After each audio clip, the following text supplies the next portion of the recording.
안녕하십니까. 헤드헌터 이직현입니다. 자, 면접을 시작할 때 굉장히 높은 확률로 면접관이 지원자에게 하는 말, 뭘까요? 아마 자기소개 부탁드립니다가 정답일 겁니다. 그러니까 이 자기소개 하나에 제가 생각할 때는 면접의 결과가 어느 정도는 좀 나오지 않을까. 그러니까 자기소개를 두서없이 하거나 상대방에게 좀 부정적인 이미지를 주면 그거를 나중에 긍정적인 이미지로 바꾸기는 좀 쉽지 않다. 그렇기 때문에 자기소개는 굉장히 중요하다. 저는 이렇게 생각을 하거든요. 그러니까 결국에 자기소개라는 게 내가 뭐 어떤 일을 했다. 나의 역량을 상대방이 확실하게 각인시키는 이런 것이 바로 자기소개라고 생각을 합니다. 그래서 이번 시간에는 제가 입사를 시켰던 사람들하고 면접 코칭을 하면서 자기소개를 잘 했던 분과 그렇지 못했던 분 사례를 비교를 하면서 어떻게 해야 내가 이제 원하는 자기소개를 잘 할 수 있을지 그 방법에 대해서 이야기를 해보도록 하겠습니다. 자, 일단 첫 번째, 잘 못한 자기소개는 어떤 걸까? 이제 이 부분에 대해서 이야기를 해보죠. 가장 대표적인 경우가 이제 나열형입니다.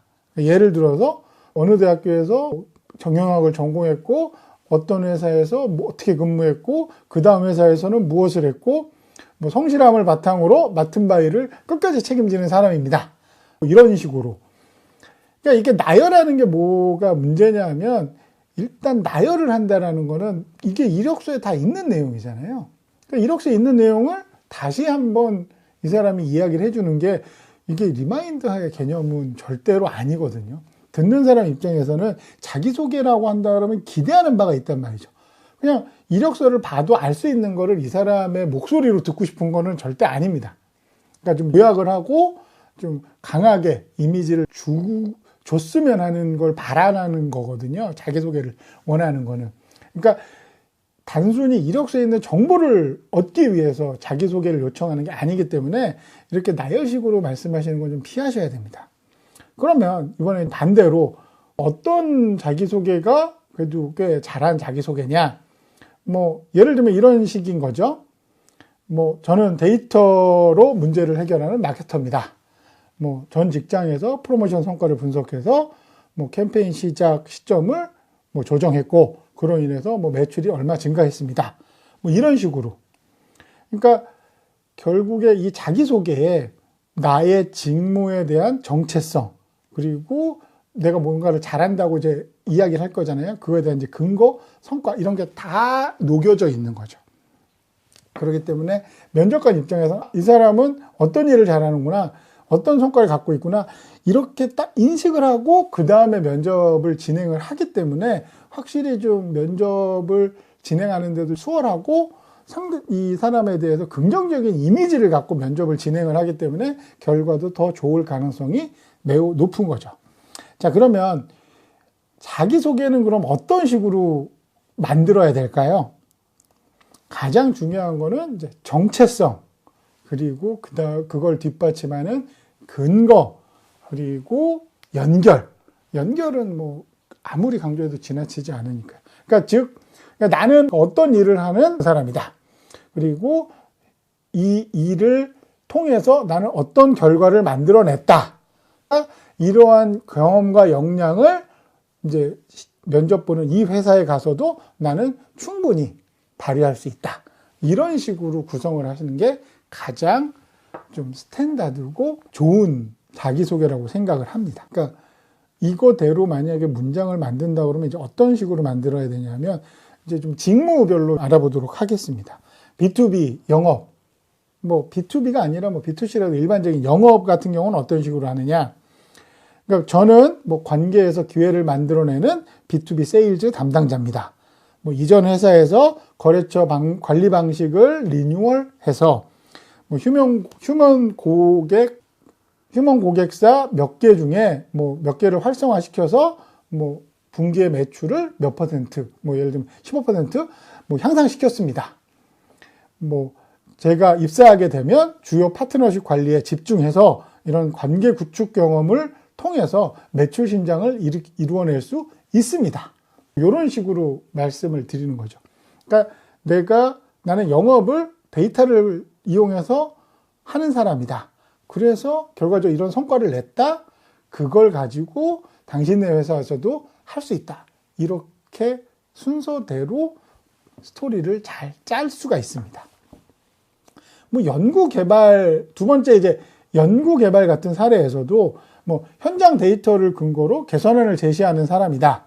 뭐 제품 테스트 과정에서 불량률 데이터를 분석해서 공정 단계별 문제를 찾아냈고 뭐 6개월 만에 불량률을 몇 % 감소시켰습니다. 그 다음에 뭐가 나와야 돼요? 입사하게 되면 이러한 실험적 접근으로 품질 개선 프로젝트에 기여하겠습니다.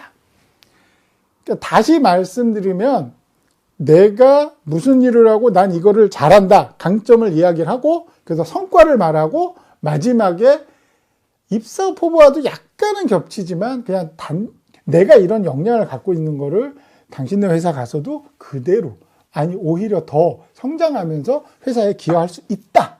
이게 핵심 포인트가 되는 겁니다.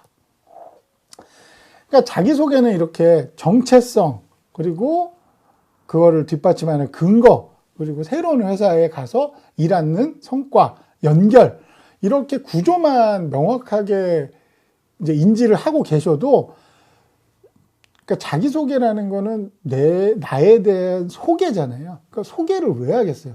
내가 정말 뛰어난 사람이고 능력이 있는 사람이다. 그러니까 결국에 나를 뽑아라. 이런 의미에서 자기소개를 하는 거잖아요. 그렇기 때문에 그러니까 면접관이 듣고 싶은 건 이 사람이 뭐 몇 년도에 뭐를 했고 몇 년 경력이고 어느 회사를 다녔고 이것도 뭐 기본적으로 알아야 되겠지만 자기소개에서 듣고 싶은 거는 이 사람이 무엇을 했느냐, 얼마 동안의 기간에 어떤 일을 했고 어떤 성과를 낸 사람이구나. 그걸 알아야 그 다음에 면접을 진행하면서 이런 것도 물어보고 저런 것도 물어봐야겠다.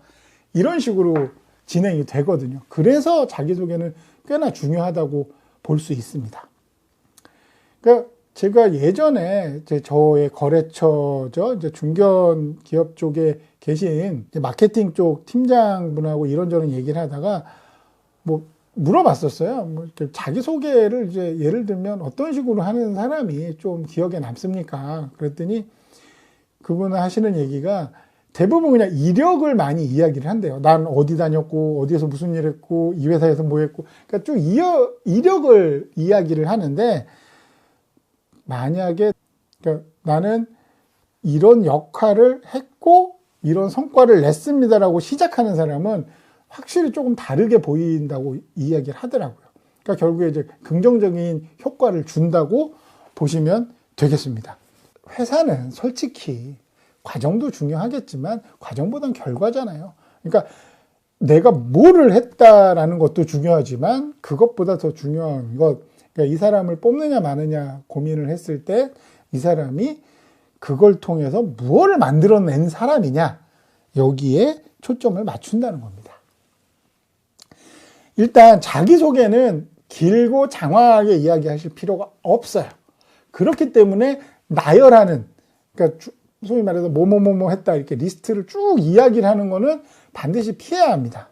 그러니까 짧은 시간 안에 이제 여러분의 역할, 그리고 결과, 그리고 앞으로의 성장, 그리고 기여 가능성 이 부분에 대해서 초점을 맞추고 그걸 어떻게 상대방에게 잘 전달할 것인지 고민해 보실 필요가 있다라는 거죠. 제 이야기가 도움이 되셨다면 좋아요와 구독 부탁드리겠습니다.